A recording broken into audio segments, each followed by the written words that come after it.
Hi, hello po sa inyo. Isang masigla at mapagpalang araw po sa inyong lahat. Kamusta na ho kayo? Sana ho ay nasa mabuti kayong kalagayan saan man ho kayo naroon. At ito hong nakikita nyo ngayon sa aking video ay ito hong lalawigan ng Quezon Province. So ngayon hong araw na ito ay dadako naman ho tayo dito ho sa lalawigan ng Quezon Province. Sino nagaho sa inyo ang nakapunta dito sa Quezon Province? Isang napakagandang lalawigan ho nitong Quezon Province. At bukod ho dyan sa kalupaan ay meron din ho mga isla na lugar ito ho lalawigan ng Quezon Province. So ngayon hong araw na ito ay pag-usapan ho natin ito hong napakagandang lalawigan na ito, ang Quezon Province.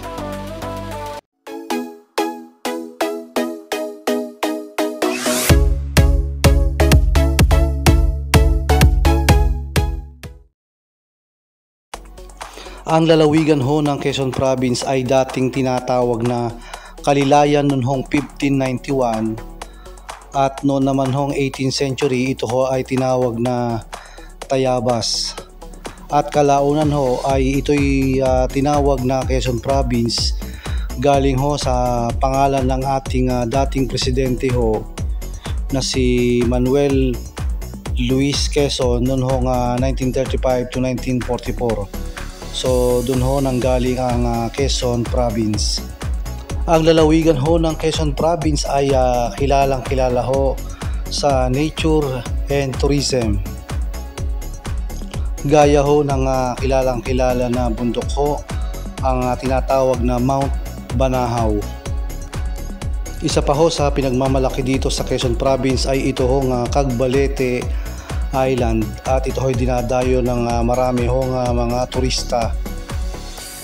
Ang isa pa hong lugar na talagang dinadayo ho ng maraming tao ay ito hong sikat na Villa Escudero. So napakarami hong mga kababayan natin maging dayuhan ho ay pumupunta dito sa Villa Escudero ho.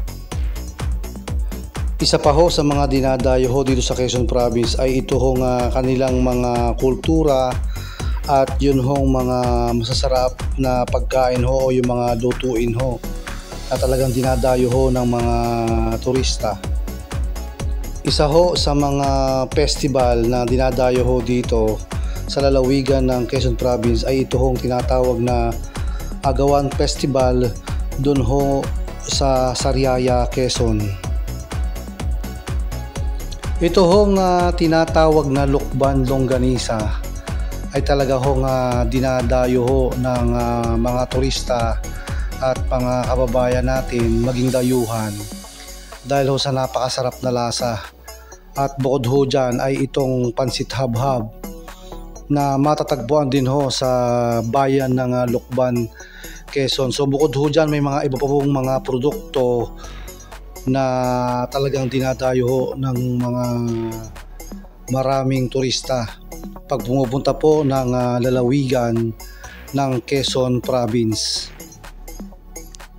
Bukod ho doon sa tinatawag na Agawan Festival na ginaganap po sa bayan ng Sariaya, Quezon, ay ito naman hong Pahiyas Festival sa Lukban, Quezon. Ang isa rin ho sa talagang dinadayo ng napakarami nating mga kababayan ho para ma-witness ho at masilayan at ma-experience yung nung tinatawag na Pahiyas Festival dun ho sa bayan ng Lukban, Quezon.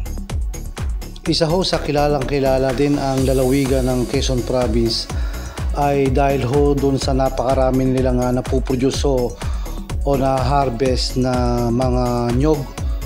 Kaya sila ho ay tinaguri ang major coconut producing region. So yan ho ang isa sa talagang napakadami ho sa lalawigan ho ng Quezon Province. Ang region ho na nakakasakop sa lalawigan ng Quezon Province ay ito pong tinatawag na Calabarzon.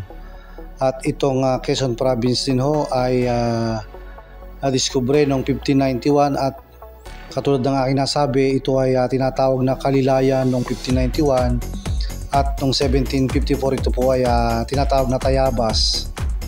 Ang kapitolyo ng lalawigang ito ay ang Lucena City na isa sa tinaguriang highly urbanized city. Ang kabuuan population ng Quezon Province ay 1,950,549. Yan po ay according sa 2020 census. At ayon naman sa COMELEC, noong 2022, meron 1,424,023 registered voters po sa lalawigan ng Quezon Province. Ang kasalukuyan ina ng Quezon Province o ang tinatawag gobernador ay ito pong si Dr. Angelina Helen Tan. So siya ay naupo noong 2022 at matatapos ang kanyang termino ngayong June 30, 2025. Ito kasalukuyang gobernador ng lalawigan ng Quezon Province na si Dr. Helen Tan ay una na naging representative o kongresista sa ika-4 na distrito ng Quezon Province.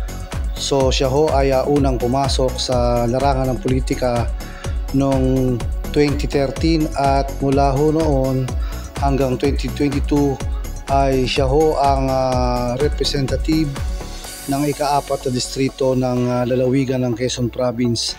At simula noong taong 2013 ay nagwakas na ang matagal na panunungkulan ng Tanyada doon po sa ika-4 na distrito ng lalawigan ng Quezon Province. Gaya ng aking nasabi, ito si Gobernador Helen Tan ay naging gobernador mula pa noong June 30, 2022 at matatapos ang kanyang termino sa June 30, 2025. Siya ang kauna-unahang gobernador sa lalawigan ng Quezon Province at dahil dyan ay nagwakas ang matagal na ring panunungkulan ng mga Suarez bilang gobernador sa lalawigan ng Quezon Province. Ito si Gobernador Helen Tan ay isinilang pala sa Rosario, Batangas at siya po ay asawa ni Ronel Tan, isa pong engineer at regional director ng DPWH. Noon taong 2013 nung una lumaban si Dr. Helen Tan bilang representative ng ika-4 na distrito ng lalawigan ng Quezon Province, siya ay lumamang lamang ng 362 votes laban sa kanyang kalaban na si Wigberto Tanyada Jr. At sa ikalawang laban niya doon po sa pagiging kongresista sa ika-4 na distrito ng lalawigan ng Quezon Province ay lumamang ng napakalaking boto itong si Dr. Helen Tan laban sa kanyang katunggali na si Lorenzo Tanyada III.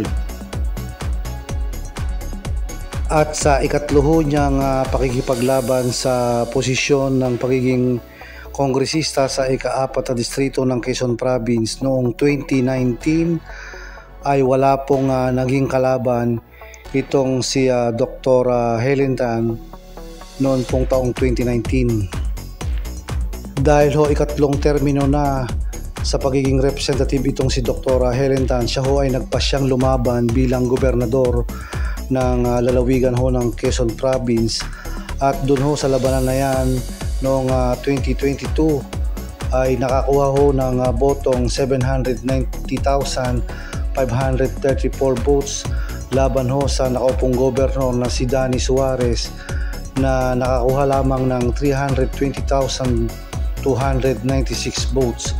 So napakalaki ng lamang dun sa kalaban niyang si Danny Suarez. At pagdating naman sa pagiging Vice Governor, ang nakaupo Vice Governor sa lalawigan ng Quezon Province ay ito si Anacleto III Alcala. Siya ay unang naging municipal councilor sa Lucena City magmula ho noong 2013 at hanggang 2022. At pagdating ho ng 2022 election ay kumandidato hong bilang Vice Governor itong si Anacleto III Alcala, at siya po ay katandem ni Dr. Helen Tan, at siya po ay nagwagi bilang Vice Gobernador ho ng lalawigan ng Quezon Province noong taong 2022, at siya ho ay mananatili hanggang June 30, 2025. Ito ho yung resulta ng boto noong eleksyon 2022 nung kumandidato ho itong si Vice Governor Anacleto III Alcala sa posisyon ho bilang Vice Gobernador ng lalawigan ng Quezon Province laban ho dito kay Betty Nantes. So si Third Alcala ho ay nakakuha ng 665,442 votes laban ho sa kanyang kalaban na si Betty Nantes na nakakuha lamang ng 283,530 votes.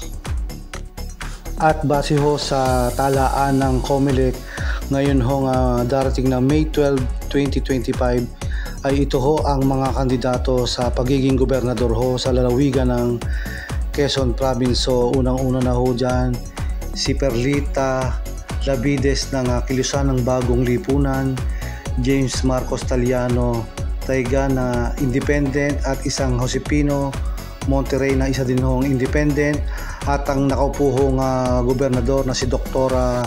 Helen Tan ang mga kandidato sa pagiging gobernador sa darating na election May 12, 2025. At sa posisyon naman ho sa pagiging vice gobernador ay muli hong tatakbo itong si Anacleto III Alcala bilang vice gobernador ho ng lalawigan ng Quezon Province. Bukod ho sa kanya ay lalaban din ho si Alpahora Armingol na isa hong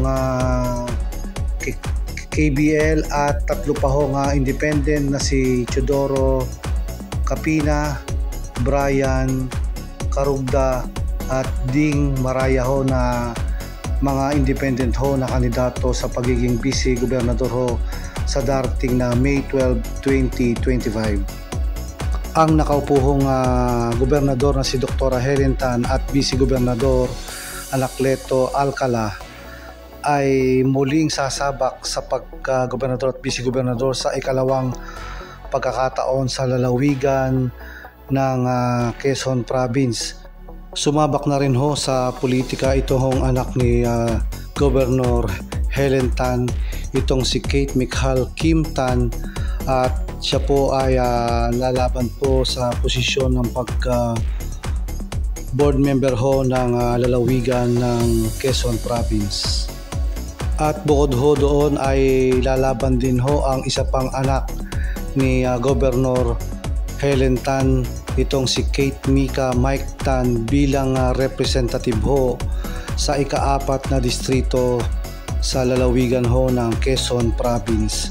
So dalawa ho ang anak na sasabak sa politika.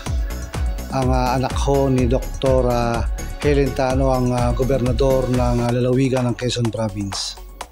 So hanggang dito na lang po muna ang ating vlog sa araw po na ito. Isang wagpalang araw po muli sa inyo, at maraming salamat ho sa patuloy na nanonood ng aking mga ina-upload na video, at maraming salamat ho sa lahat ho ng nag-subscribe sa ating YouTube channel. Maraming salamat po muli.